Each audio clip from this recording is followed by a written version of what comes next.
Okay, so this lesson on programming with turtles is an intro into the course. We won't be doing any actual today, so I'm going to cover what's on the course. So,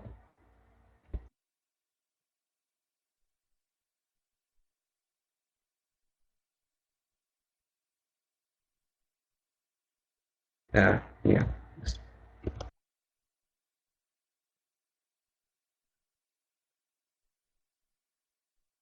Okay, so it's cut off a little bit here, but cover the basics of moving turtles around, a bit of theory around that, then about blocks interacting with different, not blocks, turtles interacting with blocks. Then we'll spend the bulk of the course on putting these together to make more interesting programs. During the course, there'll also be quite a large amount of games, you can play. There will be two end challenges that you don't have to complete. They're voluntary. The first is you'll be given a maze and you won't know anything about the maze, and you've got to get a turtle to solve it.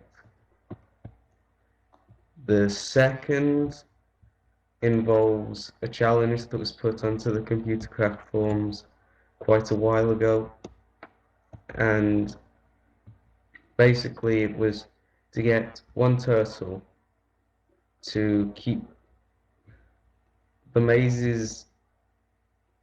It's going to be about 50 by 50 blocks, and well, you had to get the turtle. Well, the challenge was to get the turtle to reproduce itself and eventually create a small army of turtles. And yes, turtle replication. Uh, yes, they do well, they don't write a base program, and then they keep copying it onto different turtles, and then they should interact with each other. Uh, and I'll try, but um, with mark schemes. Well, some of the games will be fighting turtles, but these will all be in controlled environments so that people can't use them to grief. There will um, there will be a lot of using turtles to automate processes. I'm just a bit concerned that quite a lot of you are taking damage, but automating processes, like one of the future lectures is going to be about making an automated sugarcane farm that will grow in size and keep expanding. But that's just using one turtle. So, does anybody have any questions? That was something that Nitrogen Fingerals did in one of his workshops. The final exam was to build a castle, or a team of people build a castle using turtles, and then blow up the other team's castle with turtles and TNT. Would that be something you'd be interested in doing with us? Well, I'd have to do some work with custom APIs, but I could do that.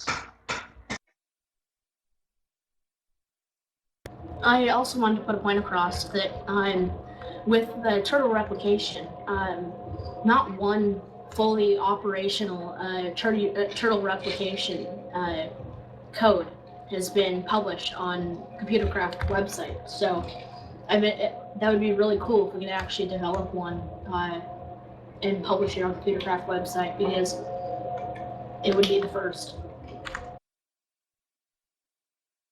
Well, that it's. I don't want to pressure people into doing that sort of thing because of its complex nature. That's why none of uh, the assessment sort of things are compulsory.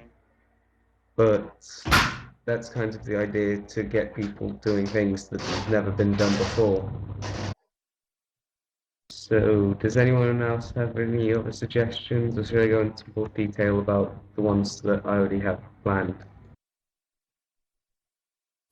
You should go into more detail. Okay, so apart from the one suggested, there'll be ones where you might.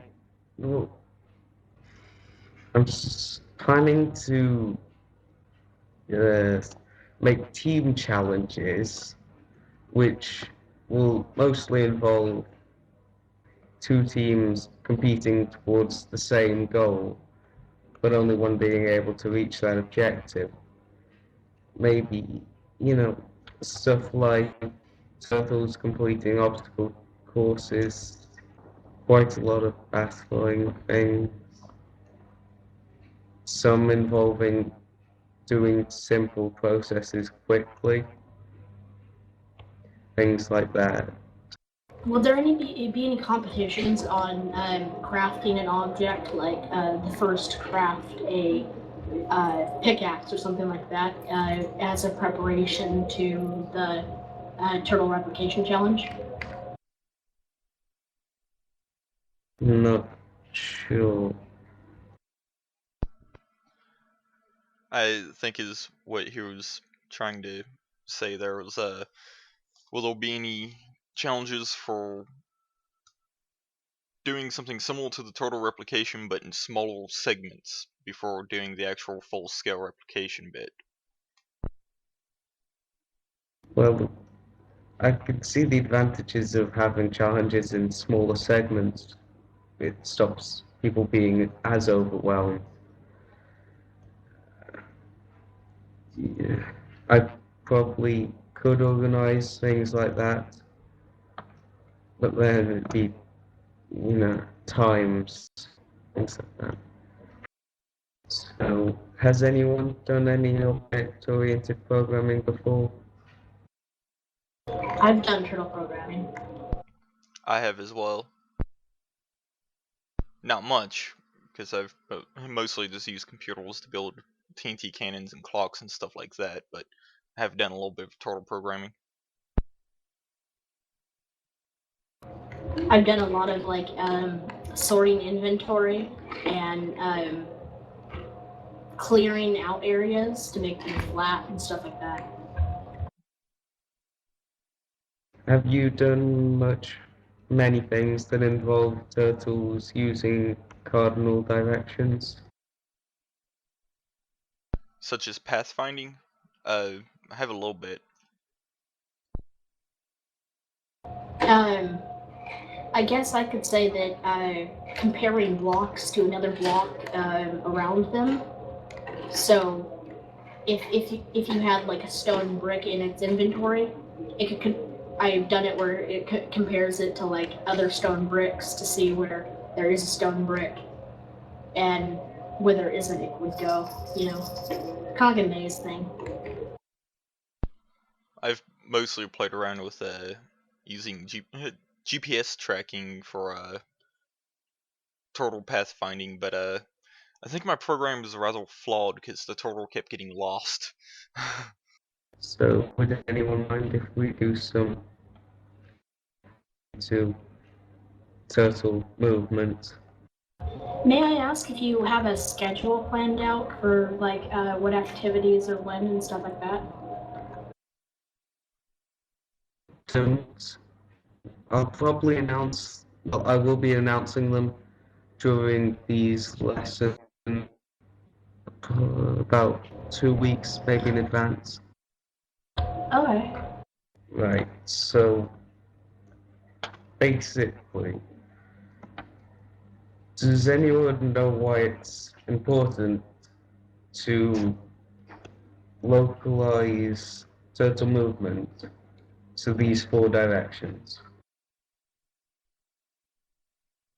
Because if you don't, the whole thing will get lost. Yes. Also, to keep it so it knows where its home is or where it needs to go back to track every movement it makes in what direction. This is very important because User joined your Channel channel. switch. if you don't store this data, then User as disconnected you've from your said, channel.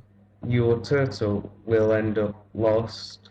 It won't know where it's going or how it's going to get back to where it needs to be.